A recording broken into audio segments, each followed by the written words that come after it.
Bonsoir à tous et bienvenue dans le JT Vert. Seconde partie de notre reportage sur l'opération Let's Do It Fénois. Le 15 septembre dernier, le grand nettoyage de la planète a regroupé 15 millions de personnes dans 158 pays et territoires, y compris ici au Fénois. À cette occasion, les acteurs du développement durable se sont exprimés dans le cadre des conférences Les Matinales de la Planète. On voit tout cela juste après le générique.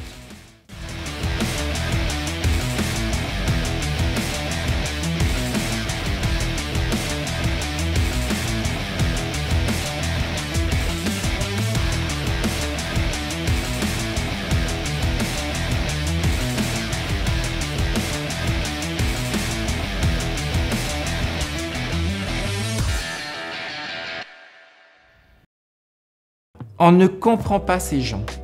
Ces gens à la caisse qui refusent le sac gratuit qu'on leur propose et insistent à vouloir emporter leurs achats en vrac. Ces gens qui, au lieu de profiter de leur week-end pour se relaxer, nettoient la plage des déchets laissés par d'autres. Ces gens qui perdent du temps à vouloir tout faire à pied alors qu'on a inventé la voiture pour se déplacer plus vite. Et ce n'est pas pratique quand il pleut. On a tous eu ce type de réflexion un jour. On ne comprend pas ces gens qui ne suivent pas notre modèle de société où tout est à notre disposition et qu'il suffit de l'acheter pour l'obtenir. Et c'est justement là qu'est le problème. On pense vivre et profiter de la vie parce qu'on a de l'argent, qu'il suffit de quelques billets pour obtenir le bonheur que nous recherchons tous. Le bonheur éphémère à l'ère du tout jetable. Amis consommateurs, arrêtons-nous quelques instants, ralentissant cette course effrénée pour le plus bel objet que l'on va jeter dès qu'il ne sera plus à la mode. Levons la tête pour constater qu'un monde existe autour de nous, que nous en faisons partie et surtout qu'il a besoin de nous. Au final, c'est peut-être ces gens qui ont tout compris. Les particuliers, les associations, les entreprises ou les communes n'ont pas attendu l'organisation de Let's Do It pour nettoyer notre Fénois. Voici ce qui s'est passé par exemple dans la commune de Paya le 8 septembre dernier. Lors de la première édition organisée au mois de juin 2018, l'opération de nettoyage Paya ma ville propre a permis de collecter plus de 15 mètres cubes de déchets éparpillés dans la nature. 3 mois plus tard, la commune lance un nouveau défi à ses habitants en organisant avec des associations la deuxième édition de Paya ma ville propre. Par rapport à la première édition, il y a moins de déchets que nous avons ramassés là aujourd'hui. Parce qu'à la première édition, il y avait 2 zones de stockage, devant le collège et ici devant l'école maternelle de Tiapa.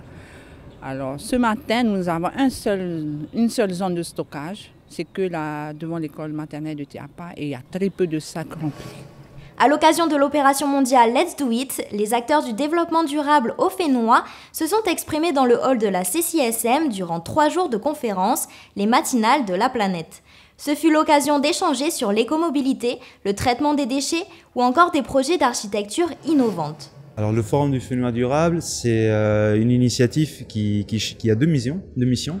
La première, c'est le recensement exhaustif des acteurs du changement polynésien. Donc qui c'est qui fait quoi aujourd'hui pour écologiser l'activité humaine en Polynésie pour être plus durable et soutenable dans le temps. D'un côté, on a la base de données où on peut aller trouver vraiment par catégorie, on peut aller trouver par produit, service, initiative. Donc ça peut être vraiment, j'ai envie de m'engager, c'est quoi les initiatives qui existent en Polynésie, les voilà, elles sont toutes placées dans une carte. Si tu as besoin d'un expert, tu peux trouver aussi les différents services qui se font dans le milieu de l'écologie.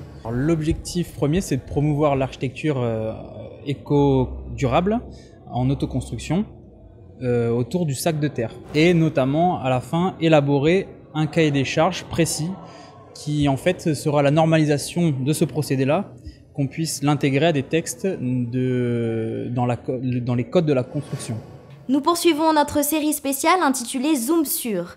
L'idée est de revenir chaque semaine sur une question particulière de la protection de l'environnement ou du développement durable.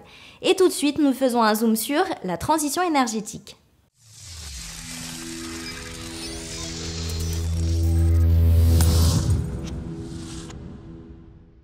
La transition énergétique consiste à utiliser moins d'énergie fossile et plus d'énergie renouvelable. Il faut également changer de mode de consommation et faire plus d'économies d'énergie.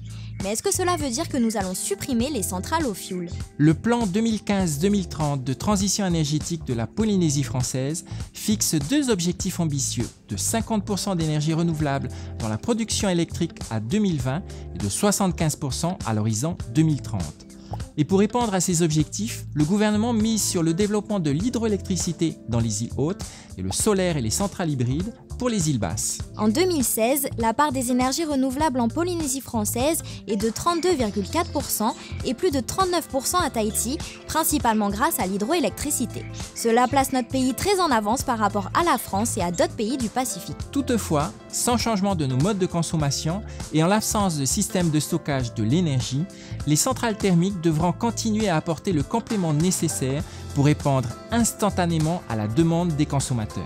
Il est également possible de travailler pour réduire l'impact sur l'environnement de la production d'énergie thermique, par exemple en remplaçant le fioul par du gaz.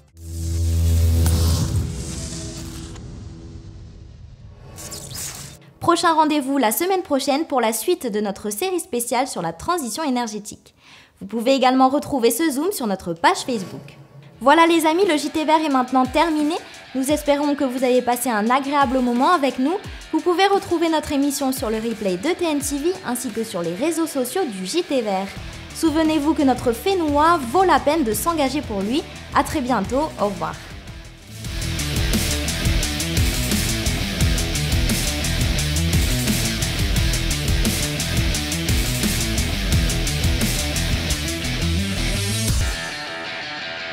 Prochainement, dans le JT Vert, nous avons la chance de posséder des récifs coralliens importants.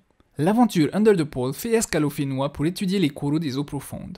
On vous dit tout prochainement dans le JT Vert.